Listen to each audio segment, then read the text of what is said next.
ഉള്ളടക്കങ്ങൾക്ക് നിയമനിർമ്മാണം വേണമെന്ന് പ്രധാനമന്ത്രി നരേന്ദ്രമോദി. AI ദുരുപയോഗം വെല്ലുവിളിയെന്നും പ്രധാനമന്ത്രി പറഞ്ഞു. ഡിജിറ്റൽ രംഗത്ത് ഭാരതം വൻ മുന്നേറ്റങ്ങൾ ഉണ്ടാക്കും. ആർട്ടിഫിഷ്യൽ ഇന്റലിജൻസിന് സാധ്യതകളേറെയുണ്ട്.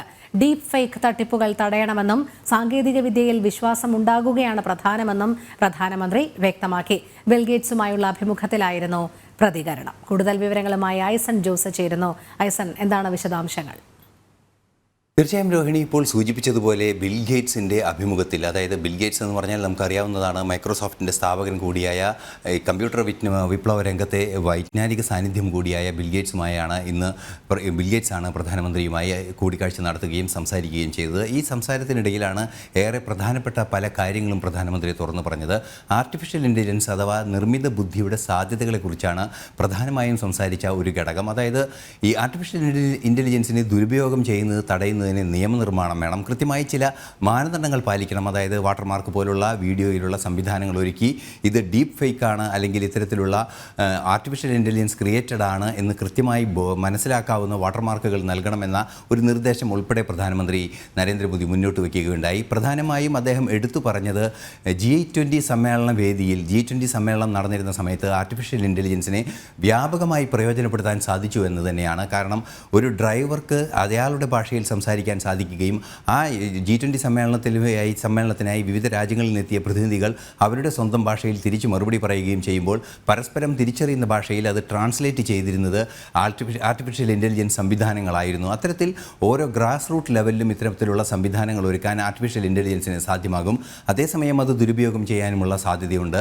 അത്തരത്തിലുള്ള പ്രശ്നങ്ങളിൽ കൃത്യമായ നിയമനിർമ്മാണം നടത്തണമെന്ന് തന്നെയാണ് അദ്ദേഹം പറഞ്ഞത്. അത്തരത്തിൽ നിയമനിർമ്മാണം നടത്തുന്ന ഒരു സാഹചര്യം ഉണ്ടാകുമ്പോൾ ദുരുപയോഗം ചെയ്യാനുള്ള സാധ്യത കുറയുകയും ചെയ്യും.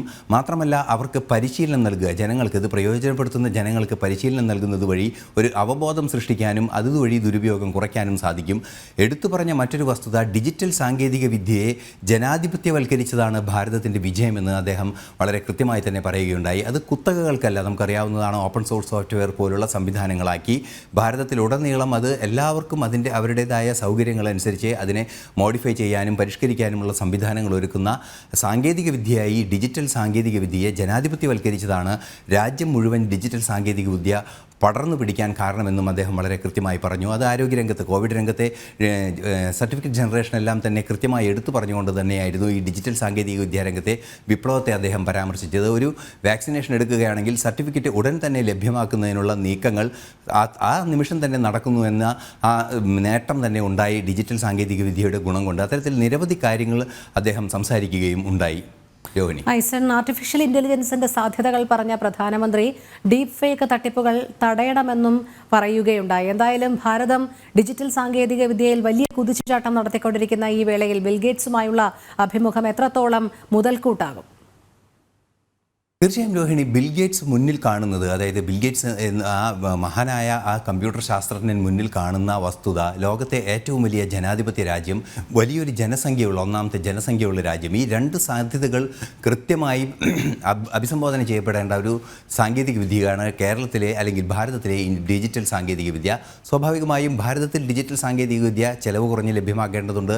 അതുപോലെ തന്നെ അത് സാമാന്യവൽക്കരിച്ച് ലഭ്യമാക്കേണ്ടത്, ലളിതമായ രീതിയിൽ ലഭ്യമാക്കേണ്ടതുണ്ട്. അത് പ്രയോജനപ്പെടുത്തുന്നവർക്കും ഏറെ പ്രയോജനപ്പെടുന്ന രീതിയിൽ അല്ലെങ്കിൽ സാധ്യമാകുന്ന രീതിയിൽ അതിനെ ലഭ്യമാക്കേണ്ടതുണ്ട്. അത്തരം സാധ്യതകളെ ഏത് രീതിയിലുള്ള വിദ്യാസമ്പന്നരായ ആളുകളിലേക്കും അതുപോലെ തന്നെ അടിസ്ഥാന വിദ്യാഭ്യാസം മാത്രമുള്ള അല്ലെങ്കിൽ എഴുതാനും വായിക്കാനും മാത്രം അറിവുള്ള ആളുകളിലേക്കും ഒരു ഭാഷ മാത്രം സംസാരിക്കുന്നവരിലേക്കും എല്ലാം തന്നെ ഡിജിറ്റൽ സാങ്കേതിക വിദ്യ എത്തിക്കുന്നതിൻ്റെ ഭാഗമായി, അതായത് ഒരു യൂണിവേഴ്സലൈസേഷൻ ഡിജിറ്റൽ സാങ്കേതിക വിദ്യയ്ക്ക് നൽകുന്നതിൻ്റെ ഒരു എക്സാമ്പിൾ അല്ലെങ്കിൽ ഒരു പ്രാക്ടിക്കൽ ഫോറമായിട്ടാണ് ഭാരതത്തെ അദ്ദേഹം കാണുന്നത്. ആ ഒരു പശ്ചാത്തലത്തിലാണ് തീർച്ചയായും ഇത്തരത്തിലുള്ള ചർച്ചകളെല്ലാം തന്നെ അദ്ദേഹം പ്രധാനമന്ത്രിയുമായി, നമുക്കറിയാവുന്നതാണ് ഡിജിറ്റൽ സാങ്കേതിക വിദ്യാരംഗത്ത് വൻ മുന്നേറ്റത്തിന് സാധ്യമായ ഒരു കാലഘട്ടം കൂടിയായിരുന്നു കഴിഞ്ഞുപോയ 10 വർഷം. ആ 10 വർഷത്തിൽ ഇത്തരത്തിലുള്ള സാങ്കേതിക വിദ്യകൾ പ്രയോജനപ്പെടുത്തി വലിയൊരു ക്യാൻവാസിൽ ഡിജിറ്റൽ സാങ്കേതിക വിദ്യയെ ജനകീയവൽക്കരിച്ച് പ്രയോജനപ്പെടുത്തുന്നതിൻ്റെ സാധ്യതകൾ പഠിക്കുക കൂടിയാണ് അദ്ദേഹത്തിൻ്റെ ഈ അഭിമുഖത്തിൻ്റെയും അതുപോലെ തന്നെ ആർട്ടിഫിഷ്യൽ ഇൻ്റലിജൻസ് സംബന്ധിച്ച പരാമർശങ്ങളുടെയും അന്വേഷണങ്ങളുടെയും എല്ലാം ലക്ഷ്യം.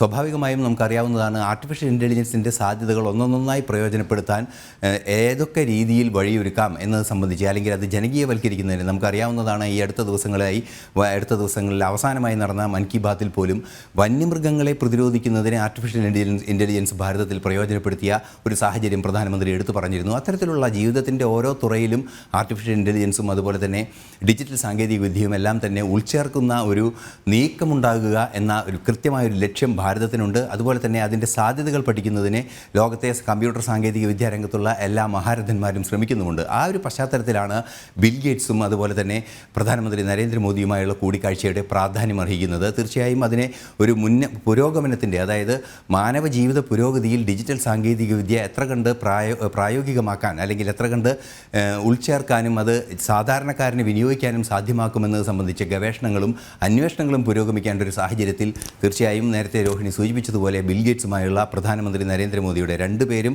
ഡിജിറ്റൽ സാങ്കേതിക വിദ്യയ്ക്ക് വേണ്ടി കാര്യമായി തങ്ങളുടെ ബുദ്ധിയും അറിവും സാധ്യതകളും ഉപയോഗിച്ചവരാണ്. അവരുടെ കൂടിക്കാഴ്ച ഏറെ പ്രാധാന്യമർഹിക്കുന്നു എന്നത് തന്നെയാണ് ഒരു യാഥാർത്ഥ്യം. മാത്രമല്ല അത് ലോകത്തിലെ ഏറ്റവും വലിയ ജനസംഖ്യയുള്ളൊരു രാജ്യത്ത് നടപ്പാക്കുമ്പോൾ അതിൻ്റെ സാധ്യതകൾ മറ്റൊരു തരത്തിലും വിശാലമാവുകയാണ്. രോഹിണി, ഐസൺ ജോസാണ് വിവരങ്ങൾ നൽകിയത്.